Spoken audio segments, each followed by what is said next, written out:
Before I started here at East Surrey, my musical skills needed guidance and development. I could play a range of basic chords on the guitar and I was able to write songs, but my recording skills were lacking. I had experience recording basic tracks in BandLab and GarageBand on my iPad, but I knew very little about the technical side of recording or how to mix.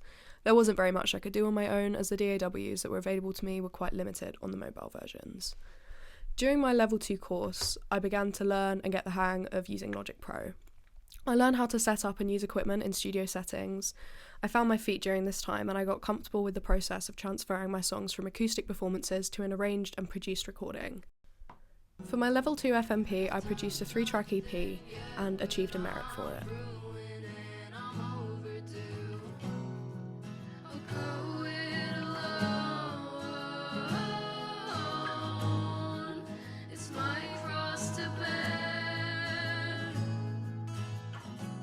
Also during this year, I wrote a track with my friend called Cheating Death, and it was chosen to be shown at the UAL Origins Creatives Night.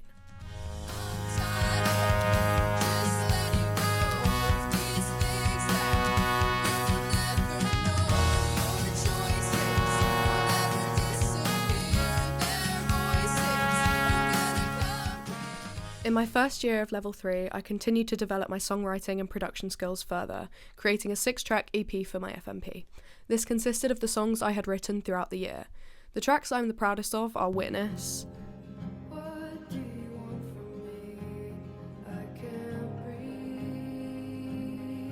and Main, which went on to win a UAL Origins Award.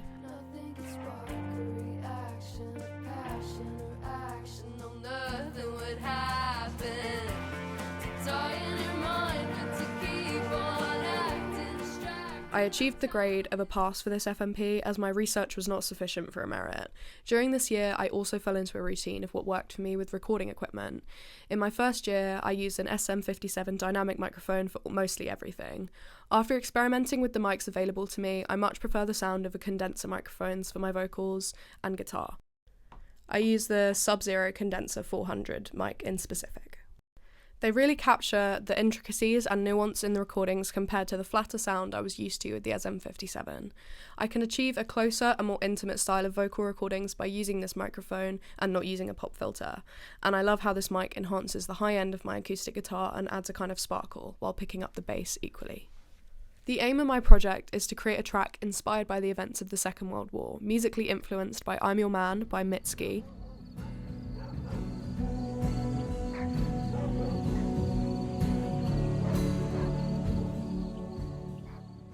and Need To by Pinegrove.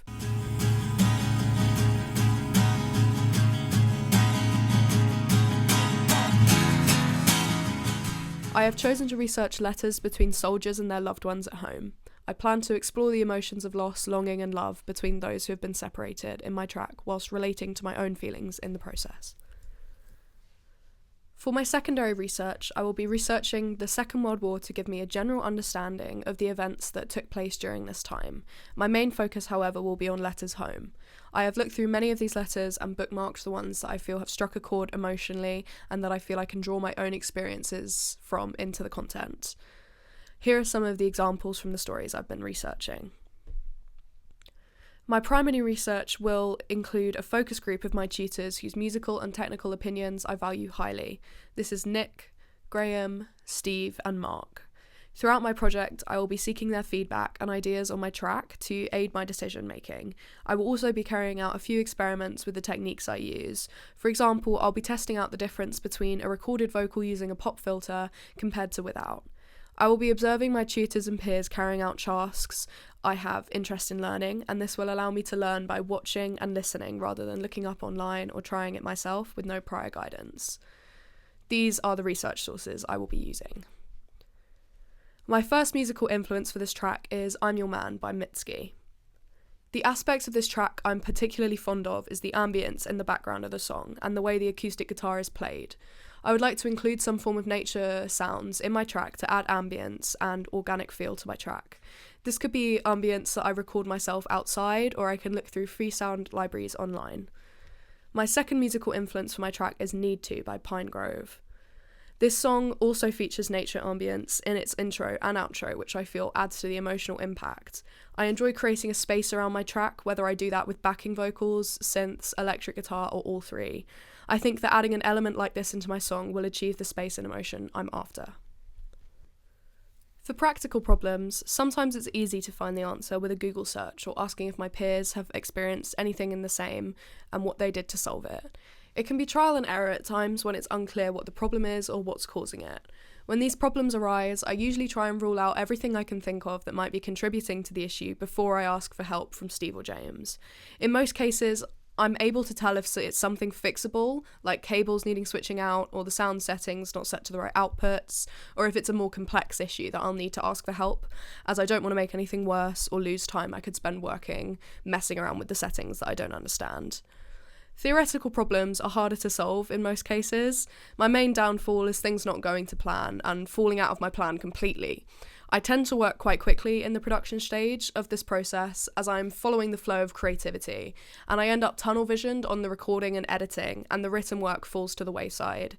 To combat this, I will create a more realistic schedule for myself that allows how I naturally work to avoid pushing against myself. The other theoretical problems I faced are the mental struggles that comes with songwriting. Writer's block is one of the biggest barriers for me, and there isn't always a simple answer to fix it.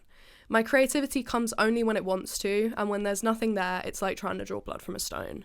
And if I can come up with anything, very rarely am I satisfied with it, nor do I believe it matches my usual standard of work.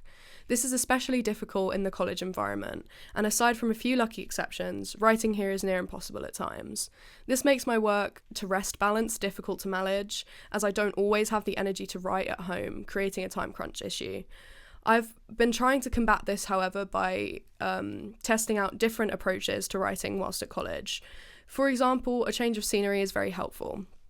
During my demo writing process, I took my guitar out onto the grassy area outside the college, and this created enough distance from the classroom to let my brain clear, and being out in the nature was peaceful. My brain can be my worst enemy at times, especially when deadlines are involved. It's very easy for me to become overwhelmed by anxiety, and I tend to freeze and just want to be away from the stress. It's helpful for me to share these struggles with a tutor and talk about the best ways to move forward, and this is usually followed by a break from the task, and I've found my head to be much clearer when I return. Another issue is processing large blocks of text. AI assistants have been very helpful to break down the information into digestible points and simplifying tricky concepts with a lot of technical language. During my pre-production stage, I will be using my research on the Second World War and the stories I have read from the letters to inspire my songwriting. I created 3 demos in this process. My first demo was inspired by an image of an air raid shelter and an underground train station, and it was a collaboration between me and Phoenix. As this was the first demo I wrote, I was struggling a lot with writer's block, and writing using an image for inspiration is something that I haven't done before. This is the track.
I wasn't a fan of the lyrics I'd come up with, and it felt very forced, so I decided to leave that one there and try again.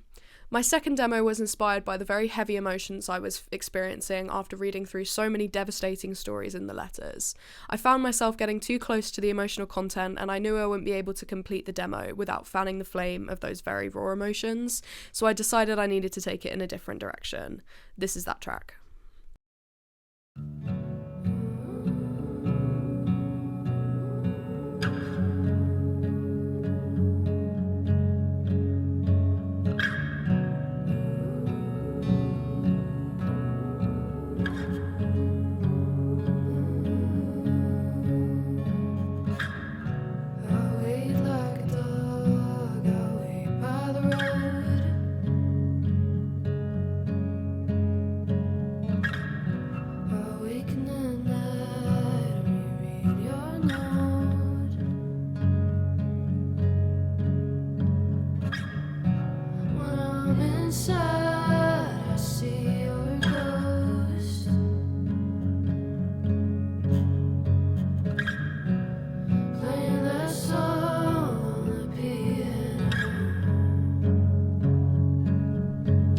My third demo was different from the others in subject matter.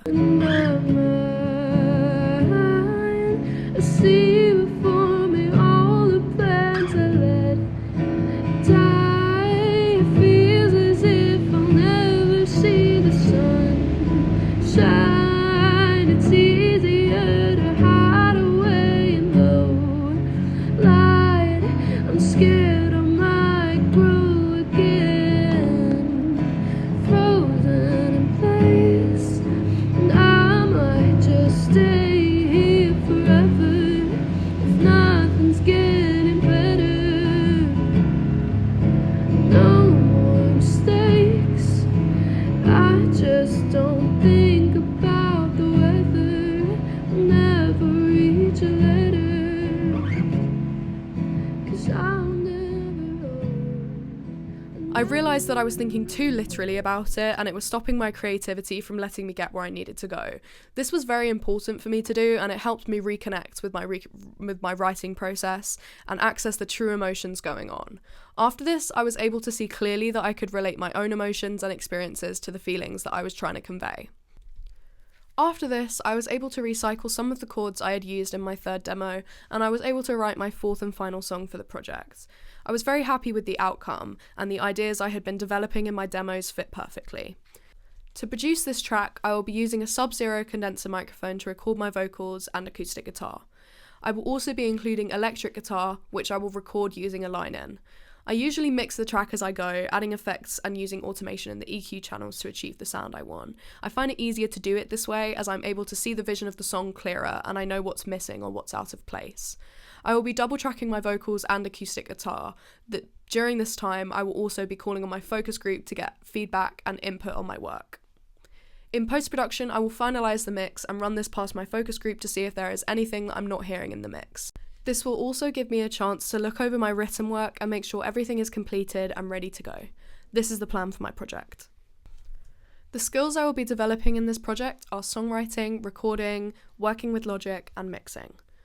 My songwriting process is reliant on me having the mental and physical atmosphere match how I'm feeling for me to be able to access the emotions, or there is little to no chance of anything good coming out if I'm uncomfortable or distracted.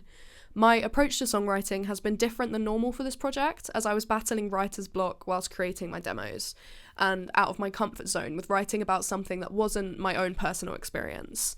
However, once I was able to get past these struggles, I was able to revert back to my normal style of writing. I usually start by stockpiling ideas, phrases, and feelings that have sparked inspiration over the course of a few days to a week.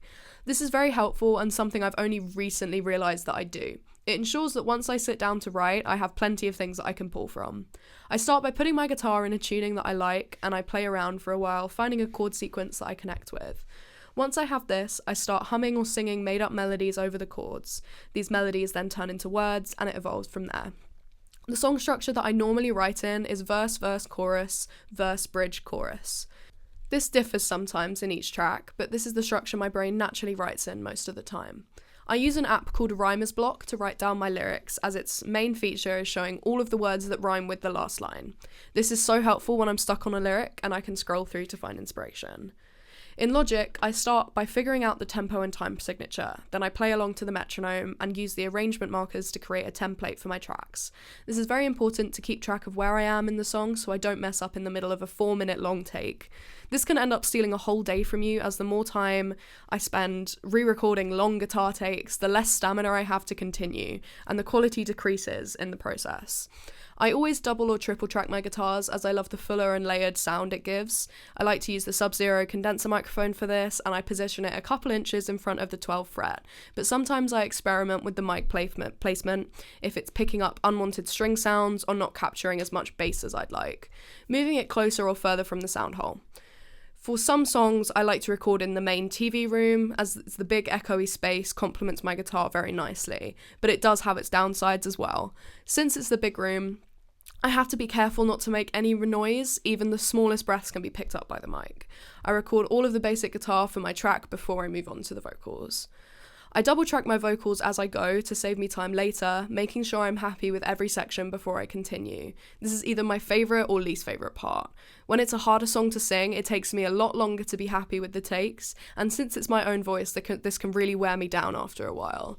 I love to have fun with my backing vocals and harmonies. I always feel like they tie the song together and it really makes it feel like me. Mixing can be a big issue, as it sometimes can be very time consuming and it's painfully easy to accidentally spend too much time on it and start hearing things that aren't there and get lost as to where you are and what needs changing. I usually do a good portion of the mixing as I go, adding effects like Space Designer, reverb and compressors. I also choose the effects of my guitar and vocals from the sound library very early on in the process. In a lot of cases I end up changing all of it, but it helps me envision the song as a finished piece and to know where to go to next. I also use the EQ channels, automation and minor mixing of the levels to keep everything sitting where it should in the mix. And after everything is recorded in, I sit down and listen through the whole song many times to make sure that every track is blended with its partners and nothing sticks out. I spend most of this time using automation on my vocals to reduce harsh notes and add emphasis where needed. My approach to reflection is based on a theory taught to me by Nick called Brookfield's 4 lenses. However, I will take the 3 lenses, which are my own view, my peers and my teachers, and apply them to specific parts of my work instead of reflecting on the whole week, like I've done in the past. This will give my reflection more focus and let me create an action plan that will help change my work as I go. In my final evaluation, I will use my skills audit that I filled out at the beginning of my project and another that will be completed at the end to evaluate the whole project and highlight where I've improved. For presentation, I will be using WordPress to display my written work. Any demos, bounces and audio files will be posted onto SoundCloud and the links will be pasted into WordPress. The audience for this project could be quite diverse. I believe my main audience to be young adults similar to myself who enjoy thought and emotion-provoking music. As well as this, there's also an interest tied to World War II, and I plan to present my performance of this track using images and excerpts taken from the letters that have inspired me and create a collage-style backdrop for my project, with mood lighting to create atmosphere and emotion in the room.